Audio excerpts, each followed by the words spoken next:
Bonsoir, madame. Bonsoir. Je m'appelle Joshua. Enchanté. Oui. Joseph ou Joshua? Un peu, parler anglais. Oh, okay. Tout No, I ça. said, what is exactly your name? Is it Joseph? George. Oh, George, of course. Rafi. How are you doing? I'm doing fine. I hope you've I'm enjoyed doing your really, really well. your stay in Ghana here so far. Yes, yes. You know, Okay. I will have been here a little over 2 days, and I've enjoyed every minute of it. Has it changed your view about Ghana? I mean, in Washington, the staff will put various reports together for you, but this is your first time here in Ghana. You've been to Ghana, you've engaged personally, you've seen things on the ground. Does it change your views about Ghana? You know, it always changes my view when I see the face of the people, the energy of the youth, the ingenuity of everyone, and the business acumen and the warmth of the businesswoman. I see. You've been here for a 2-day conference. For you, what are you taking back from the engagement again at these conferences? And for you, do you think that it was indeed worth it? Oh, every time spent in a country like Ghana is worth it, because I hear directly the voices of the president, the vice president, the ministers, but I could hear them elsewhere. What I hear as well is the voices of NGOs, and I had a meeting with them yesterday, the voices of young and more senior women who are in business or who are in civil society, very active, very engaged. I hear the voices of poor people. I'm just back from the PayDP association that looks after the KIA on the markets. And I've just made a donation on behalf of the IMF, but I can see for myself and with my own eyes, you know, how difficult their life is and how this issue of migration from the north to Accra is raising a particular issue with a gender focus. So it's you know, seeing all these things for myself is really important to me. Someone asked you, and I would say that's a very brilliant speech, the keynote address, I might confess. I really enjoyed it myself. Interesting one. But during that time, there were some questions, and there was a question asked about they see a significant shift from just concentrating on the macro issues to the livelihoods of people. And you've gotten here, you've engaged these women and all the rest. Does it reinforce your drive that economics, public policy, global policy is about the people on the ground? Oh, absolutely. You know, for me, as head of the IMF, the International Monetary Fund, we are 3. You know, 3 is a key number. 3 is equilibrium. If you have 2, it works, but 3 is needed. It's the wallet, it's the brain, and it's the heart. And we have to combine the 3 to actually render a service to the people. Now, our job is to look at numbers and to look at the performance of the economy at large. But I know down in my heart that if the economy is under control, if the fiscal spending is under discipline, if there is a determination to eradicate corruption, it is going to make a difference for the people, for their life, for their living, for everything that happens in their life. You remember this morning there was a question by somebody who was probably a small businessman. He talked about the SMEs, small and medium-sized enterprises. How these and he policies said, could affect them. How what you do is going to affect me. Well, it's going to affect him because we have to make sure that credit flows, you know, from the monetary policy to the banks, to the SMEs, so that the enterprises can invest, can create jobs. You know, if there's one thing that I take away yet again, it's the fact that so many jobs are going to be needed. There is a vibrant youth in Ghana, but they are keen to educate themselves, even when they're very poor. I heard the story of 2 young women who, although they were KIA, have managed to go back to school. And then obviously what you want is a job. And you know, I think what we do at this macro level, which seems to be so far away in the books, actually makes a difference. for people's living. Because if there is stability in the economy, if there is discipline in fiscal spending, then investors will be looking at the destination Ghana with confidence. They will come, they will invest, they will develop activity, they will create jobs, people will have a better living, will consume, and on and on and on. I know you always see the reports about migration issues to Europe and even to the Americas and all the rest. And again, one of your first conferences talked about the future of work. Yep. One would say that how would the future of work influence your engagement and your agenda with all those who matter at the global level? When you go back to Washington, and you're talking to the World Bank president and you're engaging the European Union president and all the rest, future of work, how do we help these developing countries to grow the economy, job growth, not the jobless growth, so that we can have people stay in the economy? You know, nobody has the crystal ball that will say what will be the future of work, because we know that things are changing and they're changing fast. You know, whether it's robots, artificial intelligence, data mining, more and more services, less and less industry.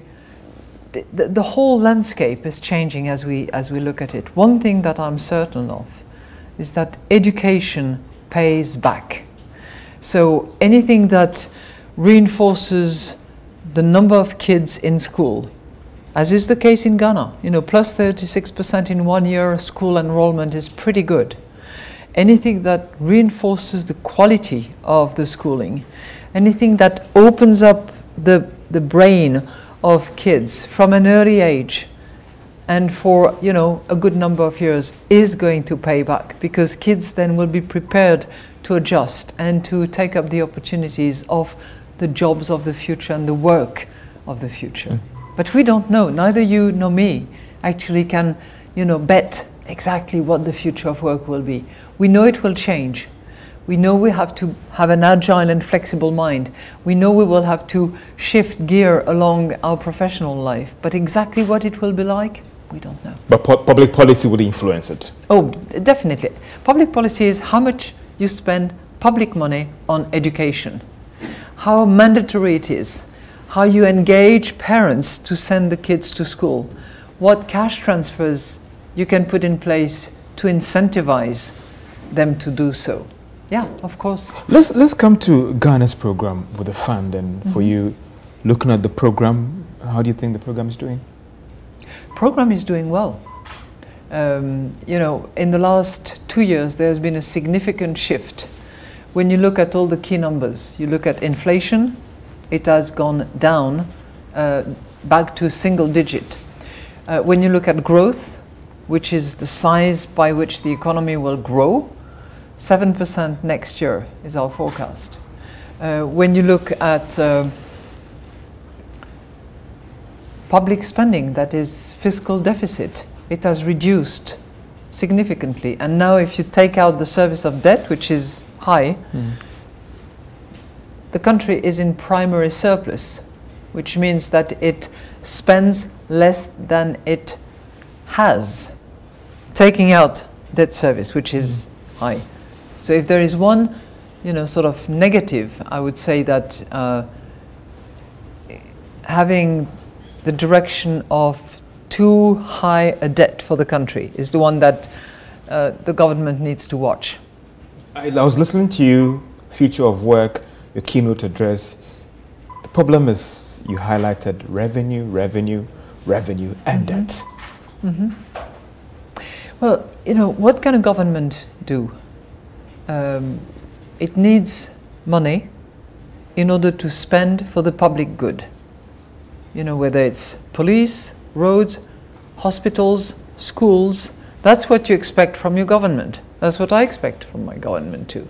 But to do that, you cannot rely on borrowing only, because otherwise you're in the hands of you lenders. So you can borrow some, but you have to generate some yourself. So to have good police forces, good roads, good access to water, good electricity supply, and on, you need to contribute, and that is called tax, or that is called revenue, and it needs to be shared equally. In other words, everybody must contribute. Those who have more must contribute more. Those who have little must contribute little. You talked about the government's free senior high school policy again in your speech, and another brilliant speech over there. But do I get from you that you're concerned about the sustainability of such programs, which is a brilliant one? So let's fix that now. It's clearly important that education programs be sustainable. You cannot offer and promise education to a child who is 7 and then 2 years down the road say, oh, terribly sorry, I've run out of funds, you cannot go to school anymore. So those education programs need to be primary, secondary, and ultimately tertiary education. The fact that there is this free schooling program in place now at primary and now secondary level is really excellent. And would we see development partners supporting that, or you think that, listen, this time has come for Ghana to look internally to sustain this policy? If good friends want to partner and support, you know, if I had the choice, I'd say, come on, join. But I think that the country has the strength and the maturity to manage its public purse and to make sure that there is enough properly paid to the programs that are going to help the country. Should we tax more to fund it? Sometimes you need to, first of all, look at your spending and make sure that you spend in the right place, that you don't waste any, that there is no leakages. That's the first thing. And then you have to look at how much you can tax on a broad base. You don't need very high rates, but you need a broad base without holes everywhere. It doesn't have to be a Swiss cheese. It can be a camembert, you know? No holes. Let's look at the program again, and as you're preparing to exit the program, but for you, do you think that the debt or the revenue challenge is the biggest threat to the economy going forward? You know, I think it's well known in Ghana and amongst the economist community in Ghana that, you know, for quite a few years, the 4 years cycle of the elections has been a bit of a curse, and that while the economy is under good management and control for the first 2 years, then gradually during the third and until the elections, there is slippages.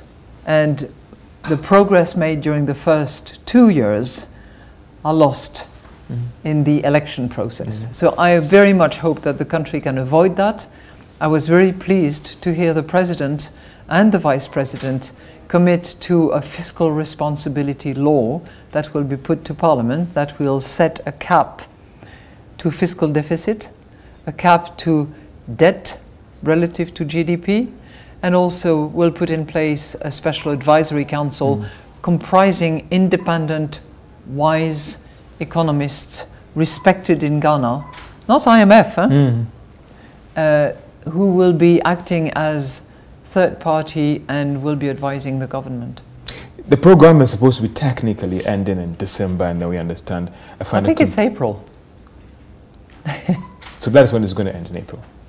Yeah, the program has been concluded to end in April, yes. And are we on track to end, or there are still threats to the program? I will tell you in April, you know, but we are on track to deliver until the end of April. Because the communication initially was that we thought it was going to end in December. Everything I've heard from the authorities was that, you know, everybody is committed to deliver until the end of the program as it was concluded, which has always been April.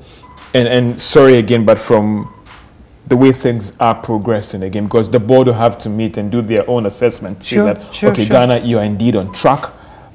Are things showing that we are on track? You know, I know that the team is working today, as we speak, with the finance minister's team, and of course they have to review numbers and to run them and to you know, get to the weeds and the nitty-gritty details of it. But we are working in good cooperation, and I'm very hopeful that we will have the board meeting late January, early February. There were people who were skeptical, and you played the documentary. That was a very good one, as well as the keynote address, where the picture was mixed. While some were so excited about the program, others were a little bit skeptical about it as well. For you, looking at what we've been exposed to, the shocks, I engage investors outside who said that, well, we are encouraged to engage Ghana because of a fund program. These are investors outside. But for you, for the skeptics, do you think that this program was indeed worth it? I have no doubt that the program was worth it when I look at the numbers. Now, the real question is, could Ghana have done the same thing without our support? Yeah. Maybe, but you can't prove the counterfactuals from the past. I think what the investors will be looking at is whether Ghana, under current management, can actually stay the course and deliver not only political stability, for which it is well known, but also fiscal responsibility, and not go into a binge borrowing and binge spending simply because the elections are around the corner. I think that will be the big test. You seem to have a great concern about borrowing, and some would say that if our assets and the economy has expanded, I mean, one would say, what's the big deal? The big deal is, what is the two things. One is, what is the weight, the burden of debt that you're carrying on your shoulders while you are growing, but while you have to run. So not all debt is bad, but it has to be balanced so that you can actually sustain your debt going forward as you grow. And second, it is also the service of your debt. Because if, as you roll over short or medium-term debt, you go into higher and higher interest rates, and the debt service represents a lot of your spending, that's a problem. Now today, currently, you spend about 42% of public revenue into debt service. That is already quite a lot. It leaves, 58%, sorry, 58% to pay for education, to pay for health, to pay for all the other services and the investment. Are you convinced about the assurances by government that there will be fiscally disciplined post the program, in other words, with all the assurances they've given to you? So that, again, you said in the program that you are convinced that Ghana would not be coming to the program anytime soon. Are you convinced about the commitment that they've put in place? I have no reason to doubt the commitments, but as in everything in life, the proof of the pudding is going to be in the eating. So time will tell us. What is your advice for government as they prepare to exit the program? That good job. Stay focused on the compass of political stability, fiscal responsibility, and sustainability of your debt. And any threats after you think, what are the threats to us, the economy? Focusing on the low-income people, focusing on poverty reduction, continuing to do that is, I think, critically important. Final words to Ghanaians who are watching you, who are listening to you, and all the skeptics about the IMF program who thought that, well, when they hear the IMF, they think about something else. The vultures are in town again. Do I look like a vulture? Not you, oh, the organization. Thank you. I was a bit worried. The organization, the Bretton Woods institutions. Look, the word I've heard so much is Akwaba, the whole time when I visited. And we are concerned about people. And we do the best we can in order to help. Madam, I thank you so much for your time. I appreciate it so much. And I hope, wishing you all the best on your African tour. To you too, and Merry Christmas and Happy Holiday. Thank you so much. When you go back to Washington, Akwaba, it should be in your dictionary. Absolutely. Thank you so much, Ma'am. Thank you. Thank you.